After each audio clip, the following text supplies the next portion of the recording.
Welcome back to another episode of Podcasting for Latina CEOs. I am your host and your coach, Heidi de la Cruz. And today I want to talk about why your podcast is a business. Now, again, this is for those who may choose to have their podcast as a lead generator or as an online business, but there's some people who want to have their podcast as a hobby or a passion project, and that's okay too. So I'm not talking to you today. I am talking to those who want to tie their podcast into their business and use it as a lead generator. So I'm going to talk about why your podcast is an online business and how you can use it to generate clients and leads into your business. And I am also talking to those who maybe didn't realize that podcasting can actually be an online business.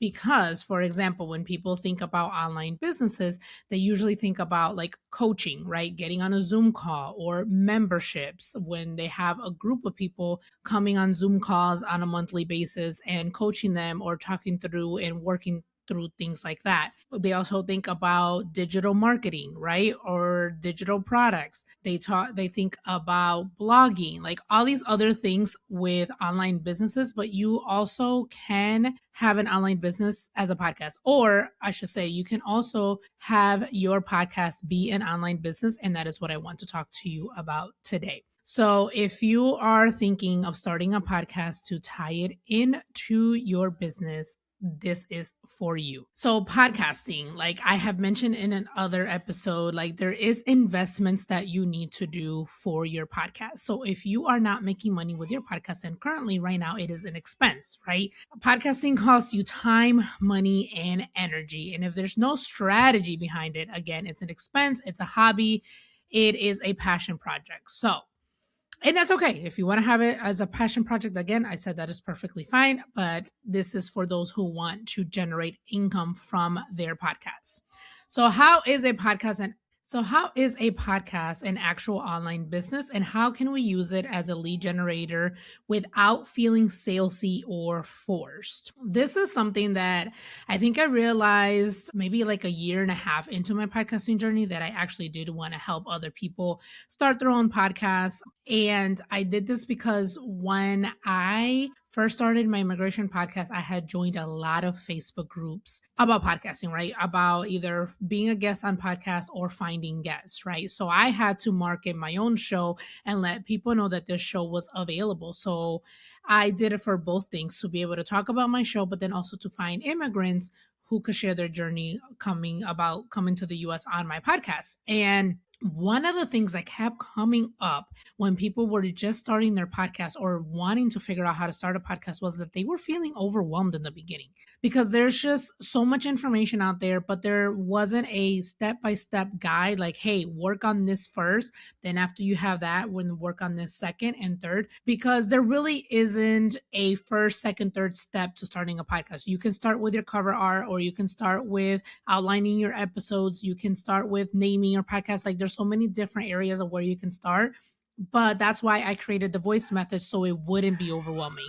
So reverse engineering, right? What did I do first when I first started my podcast, right? So that is really what got me to wanting to help other people start their podcast.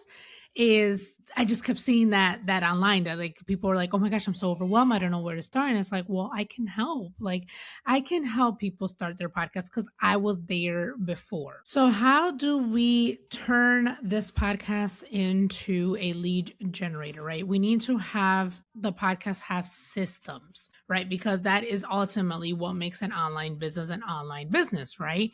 How do you get people into your ecosystem, right? So if you are a coach, you would have either a blog, or, that could be used as a funnel, or you can have a landing page.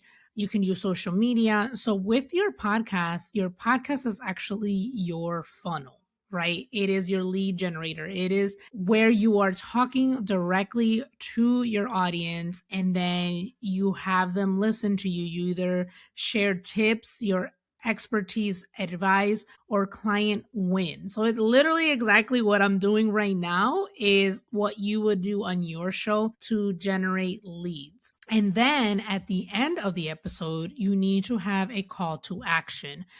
What do you want people to do at the end of the episode, right? And usually you should have one or two, because if you give them too much to do or you give them nothing to do, then they won't do anything, right? So if your episode is about a new coaching program that you are starting, then let them know, like, hey, the link is in the show notes for you to apply to be in my coaching program, right? If you are releasing a new digital product and you want people to check it out, then let them know, like, hey, the link to the digital product is in the show notes.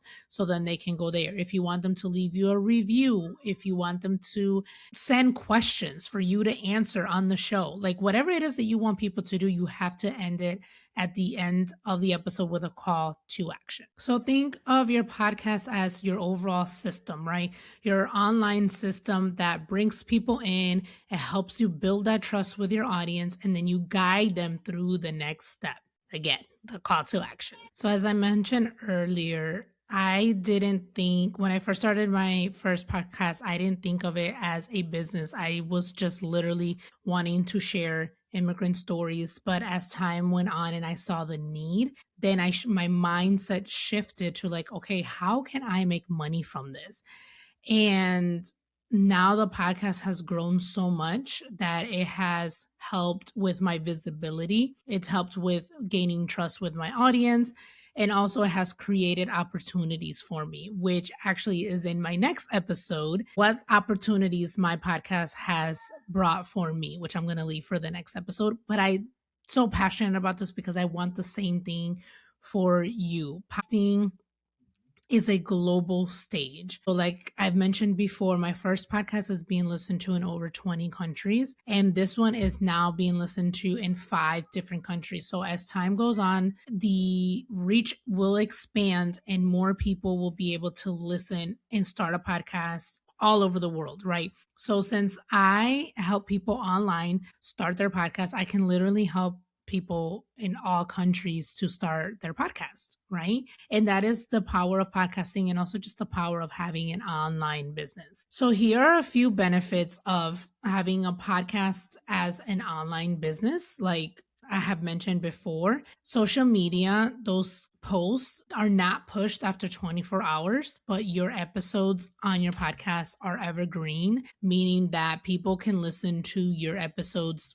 months and years down the line. So, for example, last week I had someone binge listen to my podcast. And again, my podcast started back in August. We are now in February. That is 6 months. So they are listening to episodes that I published 6 months ago. And actually, I have the podcast episode about podcast SEO. So whenever people have any questions about podcast SEO, it's like, hey, I have a podcast episode about that. So go ahead and listen to there and learn. And if you have any further questions or you want to schedule a one-on-one call with me, here's the link, right? And when I see people ask online, like, where do I start a podcast? You know what I do? I send them the episode on starting with the voice method because it literally walks you through the steps that you need to start a podcast. So these are different ways that you can use these podcast episodes to generate leads for your business. So think of like the top 10 questions that you get asked all the time in your business.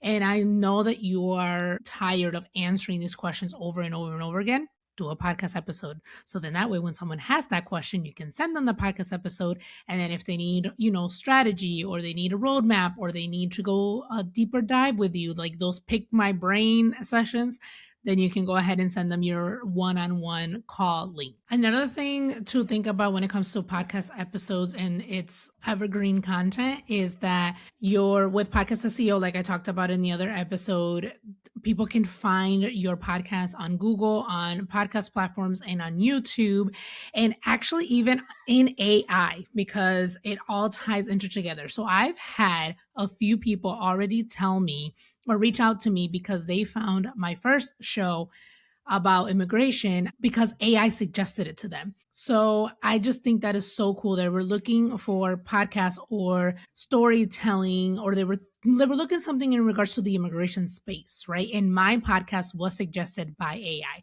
Again, that is SEO, that is Google, that is intentionally putting keywords into show notes and the episode titles and things like that to be able to show up when people are looking for what you are answering. This also means that the podcast is working for you 24 hours a day, 7 days a week. So even if there are days or weeks that you don't feel like showing up, like life is happening, crazy things are going on, but your podcast is still there running and working for you in the back end. So other things to think about of like having your podcast be an online business is, again, you're recording one episode per week, or maybe like me on a bi-weekly basis. So these podcast episodes, even though I released them 6 months ago, they're still working for me. People are still listening, people are downloading the podcast SEO workbook, people are scheduling one-on-one calls with me. So it's always working, constantly working on the back end for you. It does the heavy lifting for you. Podcasting is a very intimate way that you can build trust with people because, again, you are in people's ears. You are literally talking to your audience directly, and you're talking to them on a weekly basis or a bi-weekly basis. You are being consistent and they are building that trust with you slowly. Now, I will say that like building your podcast and building your online business with a podcast, it is a slow grind. Because you can't go viral with a podcast. Like you don't. That doesn't exist. So I do want you to keep in mind that it is a slow grind, but once the momentum gets going, it is so worth it. It's like the snowball effect, right?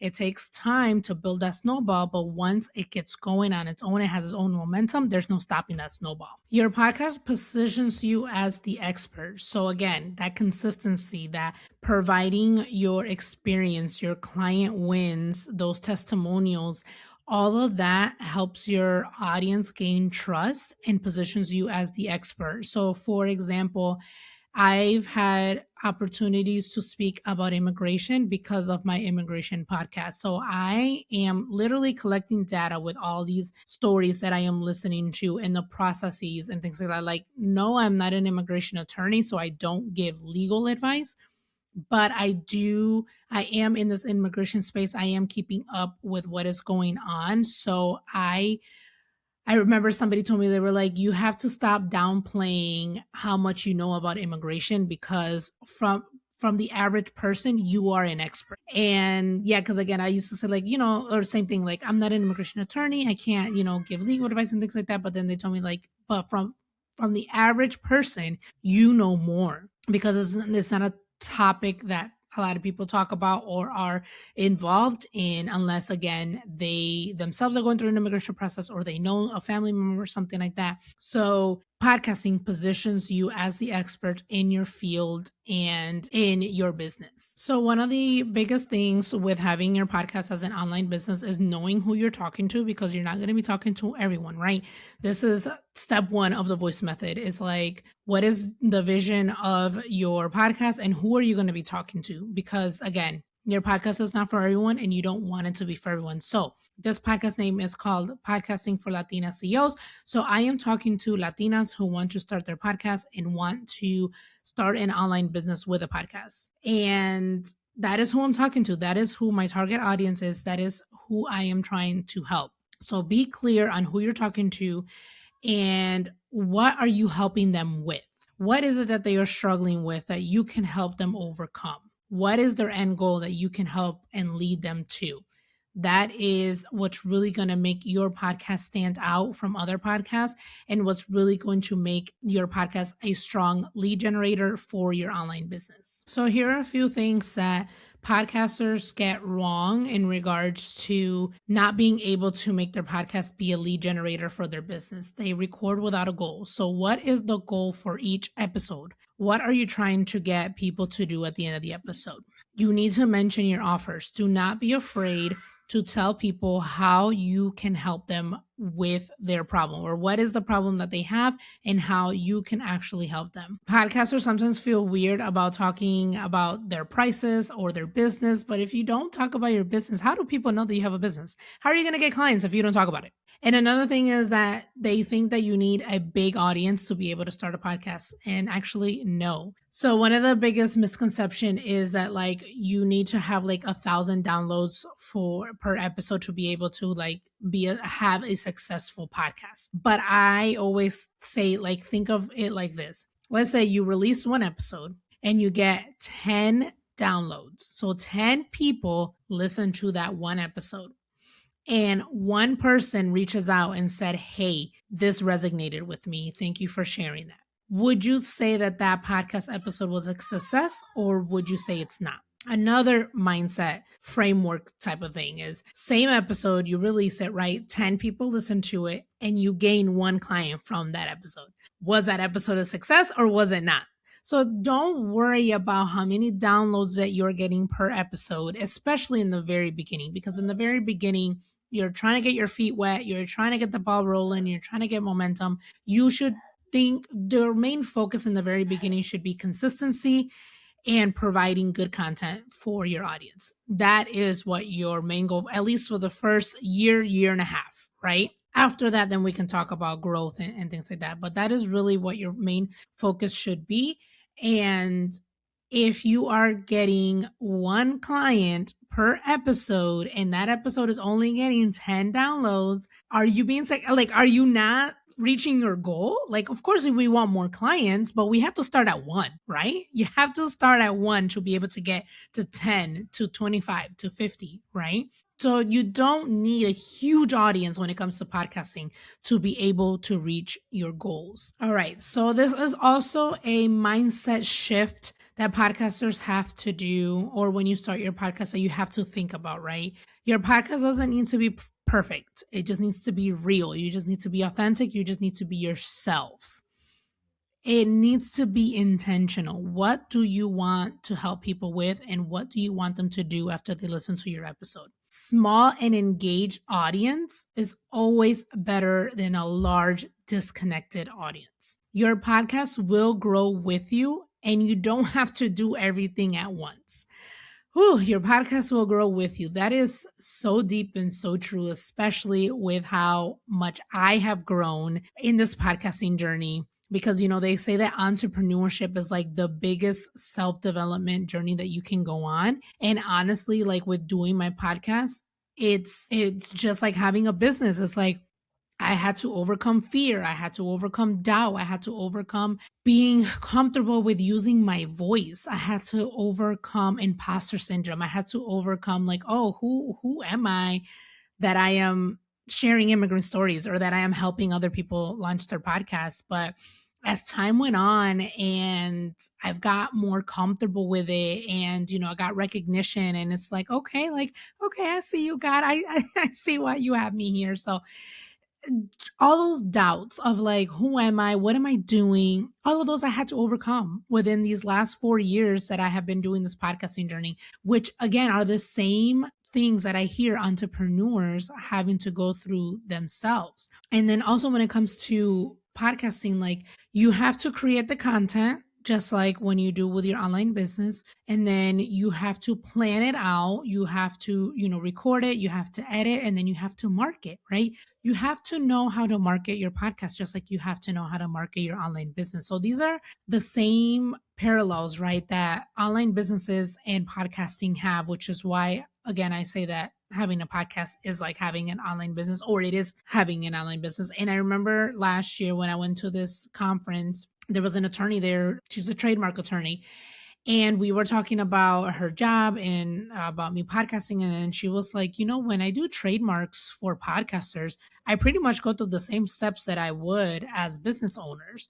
So like podcasting is like having a business. And I was like, I am so glad you said that. Because yes, like it truly, truly is. There's a lot of work that goes in behind podcasting, and there's a lot of work that goes into having an online business. So if you are looking to start an online business and you have been thinking about starting a podcast, do it. start your podcast, start your online business. I am here to help you. You do not have to do this alone. Again, I created the voice method for you. It's a step by step guide for you to start your podcast, and it will help you set it up with systems put in place from the very beginning to make sure that you are generating leads, to make sure that you are marketing correctly, to make sure that is structured and organized from the very beginning to help you with long term success in your podcast. So, if you are looking to start your podcast, you can go to the links in the show notes. There is one-on-one podcast strategy launch with me. There is the voice method podcast launch course, which you can do on your own pace. It is 6 weeks, or again, you can do it on your own pace, so you can do it in 6 weeks or less. Or there is the voice method podcast launch workbook, which is a PDF file that literally walks you through step by step on how to launch your podcast. And I actually just got a review back from a client who downloaded the workbook or bought the workbook. And this is what she said. She said, after following Heidi for years, I finally decided to take the leap and explore starting my own podcast. I was overwhelmed by the idea of it, but the Voice Method podcast launch workbook made it so incredibly easy. She walks you through every step of the process, including finding a hosting site and advertising your new show. My show is up and running and I'm having so much fun with it. Thanks to Heidi and the Voice Method. So there you go. It works, you guys. I was very, very intentional with making sure that the steps were easy to follow, that it was not overwhelming, and that you will have systems set in place for your podcast to be a success, no matter what that goal is for you. Okay. So once again, if you're looking to start your online business and you're looking to start a podcast, I want to help you. Okay. The links are in the show notes and show description. There's one-on-one podcast strategy launch with me. There is the Voice Method workbook, and then there is the Voice Method podcast course. All right. All those links are in the show notes and show description. And next episode, I will share all the opportunities that this podcast, well, actually not this podcast, my first podcast, but because of my first podcast, I started this podcast. But the next episode is all the opportunities that I have that has been presented to me because I started my podcast. All right. Thank you once again for being here. Again, I am Heidi de la Cruz. I am your host and your coach in this podcasting journey. And thank you again. Thank you. Con mucho amor. Bye.